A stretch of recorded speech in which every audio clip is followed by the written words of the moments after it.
WNST, Towson, Baltimore, and Baltimore Positive. We are into the spring, and I put the darkness up behind me here. Sometimes I bring in the dark clouds of crime, and we try to do Baltimore Positive around here. But from the very, very beginning, we said we were going to be talking about the tough issues.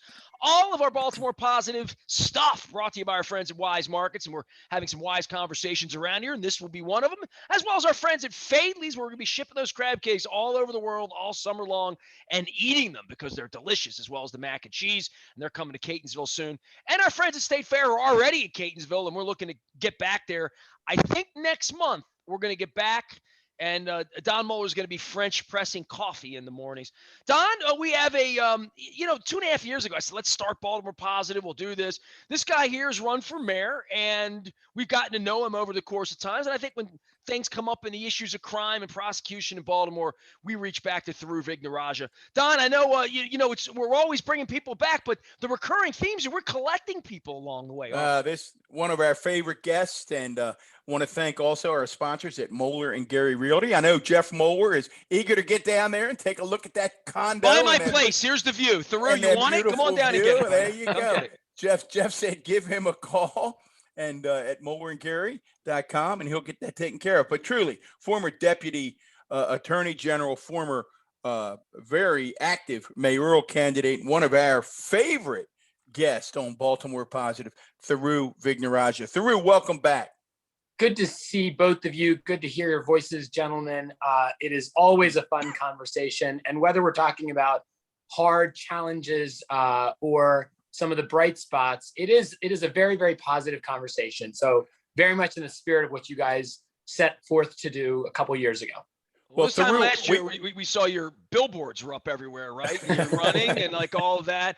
You ran on murder and crime, right? Like on ending it, making it less, under 200. You had all sorts of pronouncements, right? Yeah. Where are we a year later? I mean, certainly pandemic was something we talked about a little bit, going into the election last year, but there was no sign that it was going to recede. We're now getting to the point where I'm getting my shot tomorrow, by the way. Mueller's all fixed up. He's running around the world, but I get mine tomorrow. Where are you on this murder statistic that continues to come out every night, and knowing that many of these murders are gang-related, retribution-related? But give us an update, and for our audience that hasn't heard you speak before. Yeah, look, hey, Nestor, let's also, let me just, Thiru, before you jump in, I want to build on Nestor's point, because I think it's so important that he mentioned. We keep talking about the same things. It's Baltimore Positive, but it's depressing. Nestor and I talk about these same themes, and just recently we had a weekend where 10 people were murdered, 14 others were shot. That's 24 shootings that we know of in our great city. So now that, with that context, it leads to Nestor's question: the heck's going on? So let's take a step back, because there was some cause for optimism. The longest period that Baltimore's ever gone without a homicide was during Snowmageddon a couple years ago. And so we always believe that if people are not outside, that it is harder to find your targets. The drug markets are a little less profitable. And as a consequence, the pressure to, hold and control this drug territory is a little bit less acute. So there's always this hope that the one silver lining of this terrible, tragic pandemic might be a decline in violent crime, in shootings and homicides. And unfortunately, at the tail end of the campaign, we saw the early signals that that was not to be, that the relentless pace of murders in the last few years would continue. And we are, just at a slightly worse clip today than we were last year and the year before, which are two of the most violent years in Baltimore history. It's hard to stay optimistic. You, I think, both know, your audience may know, that I spent my career as a prosecutor, as a federal and city prosecutor before I was deputy attorney general. And it's certainly not the only issue that we face. It's certainly not the only issue I spoke about when I was running for mayor, but it is the front and center challenge. It is really hard to talk about the Orioles or Cedric Mullins on the light side, or about turning around your schools or fixing your potholes when somebody's getting shot and killed every day. And I would remind folks that there was a period, it wasn't that long ago, this was not ancient history, where murders were going down, shootings were going down, and relevant to some of the conversations we're having around Baltimore today, arrests were going down too. We're not talking about the 100,000 plus arrests of the Martin O'Malley days or the 80,000 arrests of the Sheila Dixon days. We were down to 40,000, 35,000, 30,000 arrests, and yet shootings and homicides were going down. So the sort of fiction that you have to arrest more people to bring violent crime down, that's not consistent with the bright patches in our recent history where we saw a decline in violent crime. And frankly, we saw a more progressive approach to criminal justice. Well, Thiru, in the midst of all of this, and, I can see it, Nestor lives right downtown. So everybody knows you can see it behind him. That's the view out his window. And, I see it in his face every time we talk about this because it's painful. And then in the midst of this, I read our good buddy Dan Roderick's article recently, and he talks about a conversation that he had with you. And I'm thinking, if it isn't complicated enough, now you tell us we can't even count. We can't even get the number of clearances correct. And that was a fascinating article. And I need you to walk our audience through what I mean when I say, you tell us we don't even know how to count. Yeah, look, and this is important for a very simple reason, which is you've got to know what you're good at and what you're bad at. And if you are not arresting people for murders that are happening in your city, that's a problem. Everybody knows that, right? You don't have to go to law school. You don't have to be a prosecutor to know that if people are committing murders and are not being arrested for it, that's a big problem. It sends the wrong signal. It's getting away with murder, literally, right? Literally, exactly. And just sort of do a comparison. Don, in Baltimore County, you have about a dozen detectives, homicide detectives, for on average 30 to 35 homicides each year. One homicide detective for every 3 murders. Even in a bad year, when it spikes to 40s, low 50s, you're still talking about 1 to 3, 1 to 4 detectives to homicides. In Baltimore City, we have about 40 to 45 homicides detectives. We have 335 homicides last year. You're talking about 1 detective to 8 homicides. Now, if you don't think that bears on the ability of detectives to clear cases, you don't know how these cases are work. They take time, they take energy, they take resources, they take detectives to stay focused on these cases. And the numbers that you were just alluding to tell the full story. Well, Thiru, while you're talking about that, and I want you to get back to the numbers, but people may not be familiar with one scenario. Nestor is, I'm confident you are. But years ago, there was a former police chief who decided, for whatever reason, that he was going to come in and just rotate people to different positions. So Baltimore City at that time had a group of really top-notch homicide detectives. Gary Childs, for example, who we know through his exemplary work in trying to look into the Sean Suiter death, and others. And these guys were top-notch across the nation. And because of that decision, they said, I'm not going back out and walk the beat. I'm a homicide. And several of them came to Baltimore County and strengthened what was already an incredibly strong homicide decision. So the cream of the crop, because of that decision, left the city. And I've always said, I'm not sure they ever fully recovered from that.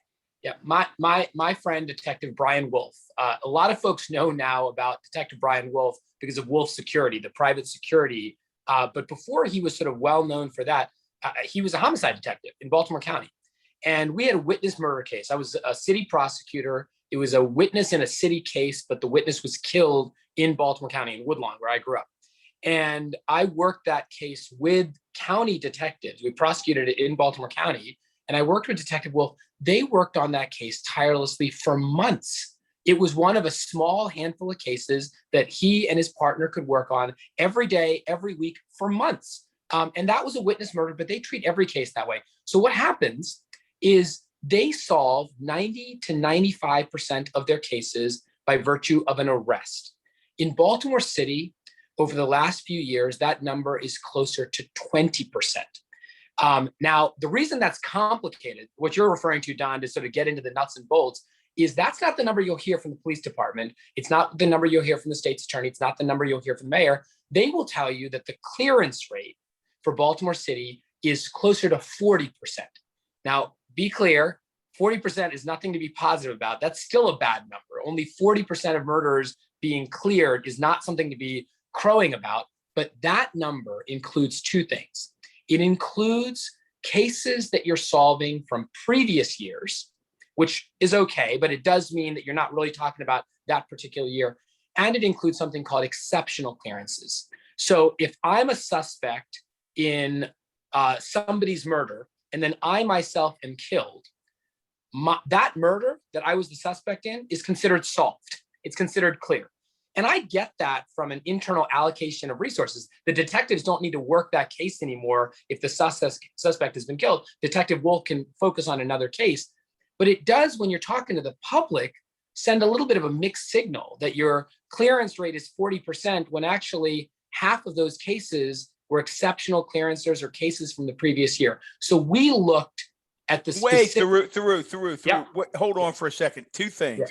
Yeah. Because sometimes we get into the weeds on the show, and I know folks are saying, wait a minute, that went too fast. Yeah. Number one, talk about the concept to our audience of exceptional clearances, because I want to, once you do that, before you go on to the numbers, I want to talk about the one exceptional clearance example that you gave, which is where the prime suspect was shot and killed, him or herself. But talk to folks about what that means. Let's do some simple numbers. In a particular year, imagine if we only had 10 homicides. Okay, 5 of them get solved by an arrest. You find out who the person is, you build a case, you arrest those 5 people. Now you've solved 50% of the cases. Now, what happens when in 3 additional cases, you've got a suspect, but one of those suspects is killed by another gang? One of those other suspects is put in prison on drug charges for 50 years, and one of those suspects has a heart attack and dies. Well, those 3 cases, for each of those reasons, doesn't have to be worked anymore, right? One of them is in federal prison for 50 years, one of them is been killed by a rival gang, and one of them had a heart attack. So for the purposes of the police department, those 3 cases don't need to be worked anymore.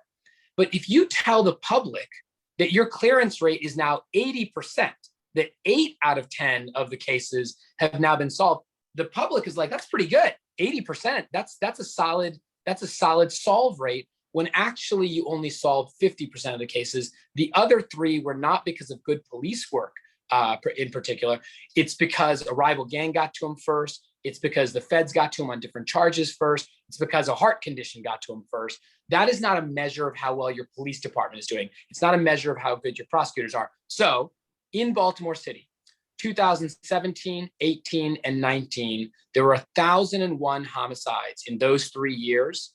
Of those 1,001 homicides, only 244 of them resulted in an arrest. Put aside prosecution, conviction, sentencing, only 24% of them resulted even in an arrest. And that number is not getting better, it's going lower. And so one of the frustrations for me is when I hear that we need to focus more resources on violent crimes. Who disagrees with that? Everybody agrees. We have to focus more resources on violent crime, carjackings, robberies, shootings, killings. That is not translating into more detectives, more experienced detectives, more resources focused on homicides. Well, certainly not more cops on the street right now, right? I mean, you know, that we've talked to everybody about that, and that's where the FOP, as much as a lot of times they don't make sense, that's when it makes sense to me. You know, when the FOP's yelling like, we used to have X amount of officers, we now have M amount of officers. Literally, it's not X and Y. It's significant how fewer officers, right, Thiru? It is, and you know, during the campaign, I would repeatedly say the police department is likely down 500 to 600 police officers. That is a significant deficit, and it's relevant for 2 things. And when people talk about community policing, Every Democrat I know, myself included, says community policing has got to be the backbone of how we go forward. And what that means is having cops in the community, getting to know their beat, getting to know neighbors and family members, getting to get the intelligence from those communities. Well, that requires cops. That requires cops to be out there. So if you're down 500, 600 police officers, you can't have that community policing. And it means you don't have enough detectives to work the violent cases. So if you have a shortage of officers, two critical functions that we all believe in, that cops need to be out there getting to know their community and detectives need to be out there working violent crime cases, both of those things are at a shortfall. And Baltimore County, 1 to 3 homicide detectives to homicides versus Baltimore City, 1 detective for every 8 homicides. That's a simple measure of why we don't have enough cops. And if there's one bright spot over the last couple of months, Mayor Scott and I disagreed on some number of matters. We're all rooting for him. We need him to succeed. I know that people think he was going to come in and abolish the police department or defund the police. The budget shows that actually the police department budget is going up. I don't think there's as much a distance between Brandon Scott's administration and what a lot of us on the campaign trail said. Sheila Dixon and TJ Smith and I all agreed that you couldn't, defund the police in the middle of a crisis. And it looks like Brandon is appreciating the reality of that as well. And I think that's actually a positive development. Some of his biggest, most ardent supporters are frustrated that the police budget is actually bigger this year than it was last year. But I think he's waken up to that reality with the mantle of responsibility of being mayor. And I think that's a good thing.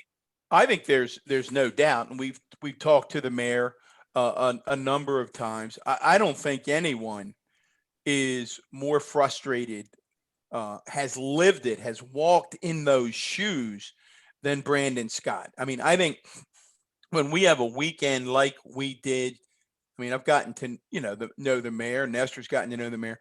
There's no doubt in my mind that he was sickened throughout that weekend when his phone kept ringing 24 times. And you make the Baltimore County comparison through, and I'll knock on wood publicly right now, that it's not a fair comparison. And I used to say it's fair in terms of the numbers that you present, but I always say in terms of the challenges, and Johnny would be the first one to say so, is that, as you said, an outlier year in Baltimore County, you might hit 40 and people would be alarmed. But in a typical year in Baltimore County, you have somewhere between 25 and 35 homicides. And I used to point out to folks that in the bulk of those homicides in Baltimore County, they are many domestics and where the individuals knew one another. So, for example,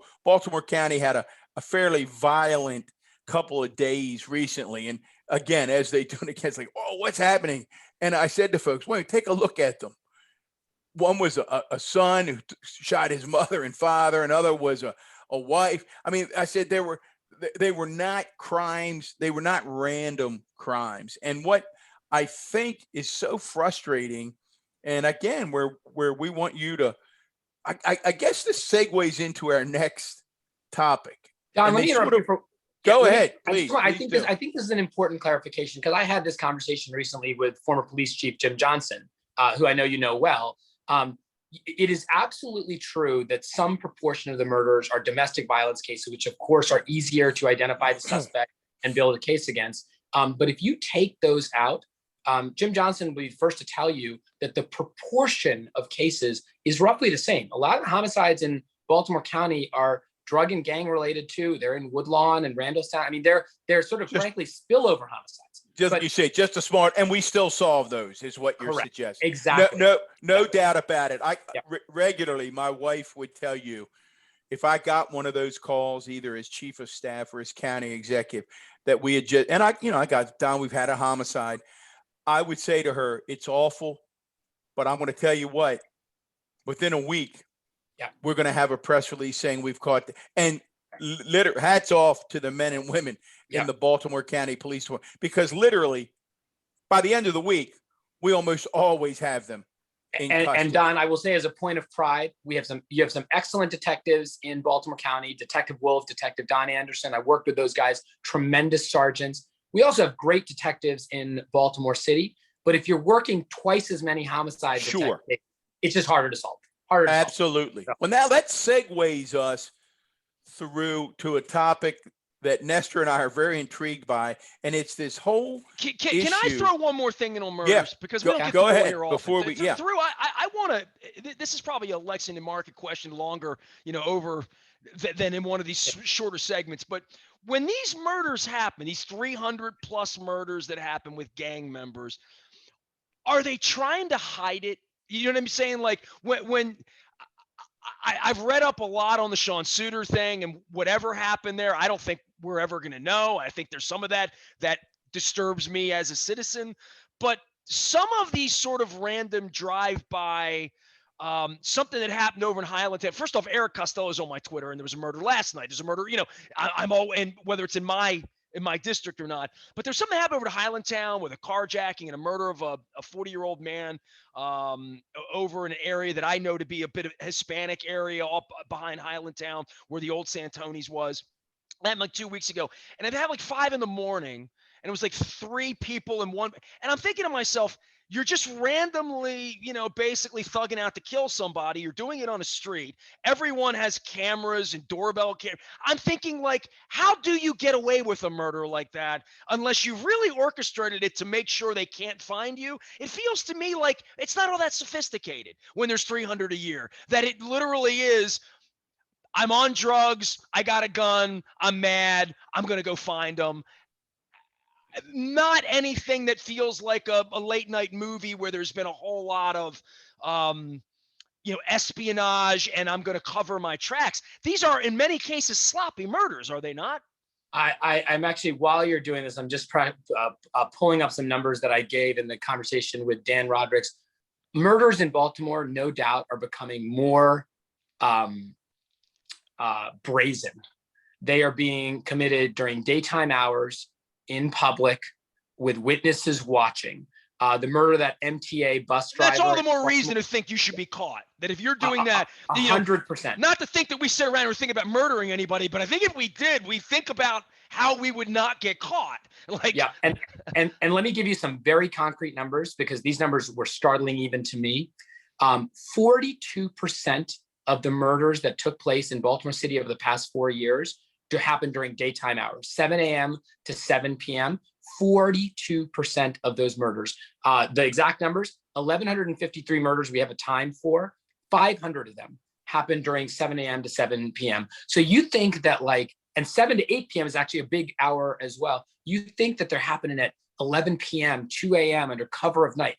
They're happening at 2 in the afternoon, 4 in the afternoon, right there on Edmondson Avenue, with traffic going in both directions. It's really, really terrible. But to your point, Nestor, if you think you can get away with murder, and you're right, because 8 out of 10 homicides are not resulting even in an arrest, then there's no reason to wait until night. There's no reason to wait until there's no witnesses. You can do it in plain sight and still have a nearly 80% chance of not even being arrested. How is that possible? Witness intimidation? Witnesses don't see things that they say they don't see. Like, are we really at that point where people come out and murder people in broad daylight and no one wants to say I saw it?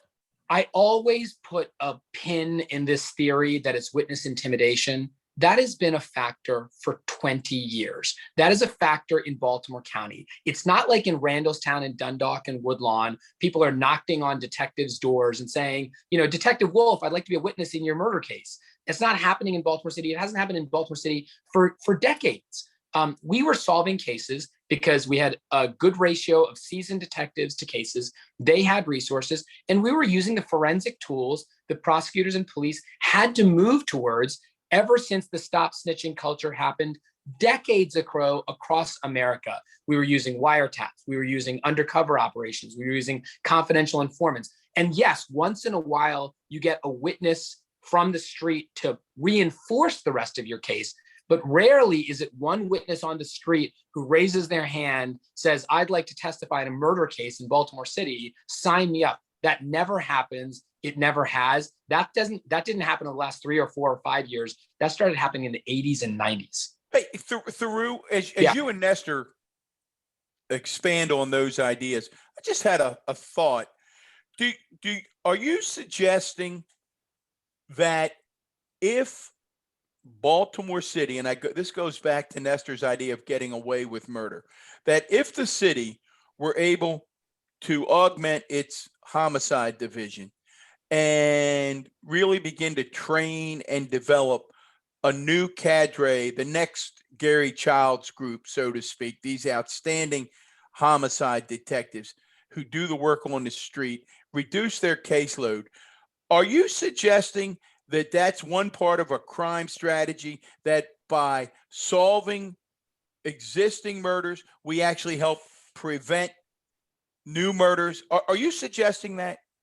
Absolutely. And I'm suggesting it for 2 pretty obvious reasons. Number one, you send a deterrent to people to know that there is a real chance of getting caught if you commit a murder in Baltimore City. When I was a federal prosecutor, we would have informants, we would see this on the wire, where people would say, don't do that in the county, do it in the city. Because they knew that your chance of getting caught and prosecuted were higher under Jim Johnson and Scott Schellenberger than they were in Baltimore City, number one. Number two, we also know that a lot of these guys are repeat killers. They don't commit one murder and then go into retirement. They do it over and over again. So when you catch one of them, you are preventing murders in the future.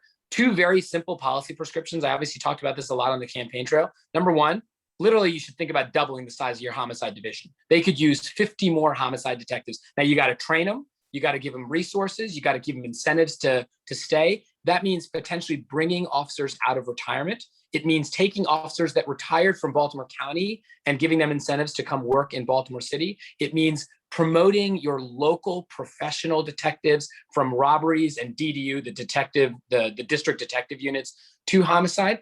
And it also means creating a dedicated cold case unit. And this is just an interesting one to talk about. Baltimore City has the highest lethality rate in America. A couple of years ago, we figured out that people were dying at a higher rate when they were shot in Baltimore City than virtually anywhere else in the country. And people said, why is that? We got Johns Hopkins on the east side. We got a level 1 shock trauma center on the west side. Why are our shootings more fatal? Well, it turns out we have a higher proportion of headshots than any American city. We have a higher average caliber weapon, and we have more casings per crime scene. So literally, Baltimore City killers are using bigger bullets, more bullets, and they're finishing their victims off with headshots. Through. I know we're going to have to stop here soon. We're going to have you back real soon. I'd like that. Please, we're going to have you back very, very soon. But please, I look at Nestor's face sometimes when you say those things, and it's like his head explodes. What are we talking about? That we have more headshots, bigger guns, bigger bullets? What in the world does that mean? Literally, the numbers are going up. So if you look at the average casings at crime scenes in Baltimore City, they're 40 calibers instead of 22 calibers. If you look at the number of casings at the crime scene, the average number of casings at the crime scene is higher in Baltimore City than anywhere else. And if you look at the percentage of fatal shootings, something like 50% of them are head wounds. That's higher than anywhere else. And what they do is they literally shoot them 10 times. And Justin George, reporter with the Baltimore Sun, documented this in a piece a couple of years ago called Shoot to Kill. And he said people would literally shoot a person 5 or 10 times, then walk over, and even though they look dead, put 2 more bullets in their head to make sure. And what I have talked about is, like, that's a terrible statistic, but it does give you an opportunity, because it means the person who's doing that is not a first-time offender. This is somebody who's done it over and over and over again. If you got a cold case unit, dedicated 10, 15 detectives, that cold case unit, you can't solve every unsolved murder from last year. But go look at the homicides that have 40 caliber weapons, 10 or more casings at the crime scene, and 2 head wounds. You are looking at trained serial killers. You're looking at assassins. Work those cases. And if you solve that particular case, you're solving a murder that was committed by someone who likely did it many, many times before and would likely do it many, many more times in the future. Thiru, we got to get on to really the reason we called you wasn't murders, but it's always here. It's on the news. We're not arresting people with crimes now. That comes to my door when I talk to local business owners and different people say, well, if they're going to commit crimes and not be arrested, back to your original point, you're going to commit murder and not be caught. Where are we, and what's the reality of what's happening here? Yeah, look, and I have tried to really be positive about this. I mean, we need Brandon Scott, we need Michael Harrison, we need Marilyn Mosby to succeed. They are the first line of defense to violent crime. And a lot of folks have asked me about Maryland's announcement that they're putting into permanent position this policy of not prosecuting certain cases. Look, there's some measure of wisdom to this, right? We all know that in a case where there's carjacking, shootings, and homicides, you shouldn't be spending your police or prosecutorial resources, going after people that are engaging in trespass or loitering. My concern is, I think that happened a long time ago. We stopped prosecuting loitering and trespass cases a while ago. Sometimes you still have to make the arrest, right? If somebody is engaging in, public urination or carrying an open container or prostitution right in front of a police officer, you can't ask the police officer to literally just turn the other way and drive in the other direction. That's not a responsible way of setting it up. But of course, we have to triage our resources. I think the challenge is that Marilyn Mosby has made an announcement without really coordinating it with the police department. You're hearing literally in news coming out today that we're starting to look at a diversion program in the 911 system. So when you call for certain offenses, that can be diverted to a different set of resources than cops. That's the kind of thing that probably should be put in place before you make that announcement. I also don't know that you need to make that announcement. If you choose not to prosecute a guy for loitering in your discretion, fine. If the police department wants to adopt a policy that they're not going to arrest people for open container, just like they don't arrest people for jaywalking anymore, just do it. You don't need to have a big announcement that advertises to the world that we're not arresting people for prostitution anymore. I just saw an article in the Washington Post. It made Baltimore look very bad. They were talking about residents walking down the street. There's a woman who was walking her dog and was being solicited. She sees a guy having sex in the back of a car at 4 p.m. That is not the image that I want the Washington Post to portray of Baltimore to the world. And that's all happening because we're advertising a policy. There is some wisdom to focusing your resources on a certain class of cases. I don't know that calling press conferences and presenting that as a big weapon in the war against, calling for criminal justice reform is the way that we should be doing it. Well, Thiru, as I said, whenever we have you on, the segments are far too short. I want to have you back on so we can expand on this. And when we come back for another episode in the near future, I really want to talk about which specific crimes are on that list, because I'm really curious about the difference between drug distribution and felony distribution, those things that you can help walk us through. And then we want to talk some Maryland politics when we come back. So I hope you'll come back in the very near future. I would like that a lot. I always enjoy these conversations, and they're always too short. Let's grab a drink at Fade Lee's very soon. We're going to have a crab cake tour coming up this summer, and you're invited. So, hey, I see that Oriole hat. You set your Zoom up all wrong, man. You put the Oriole hat behind you. I can't even see it. Now you look like you got a little Orioles magic there.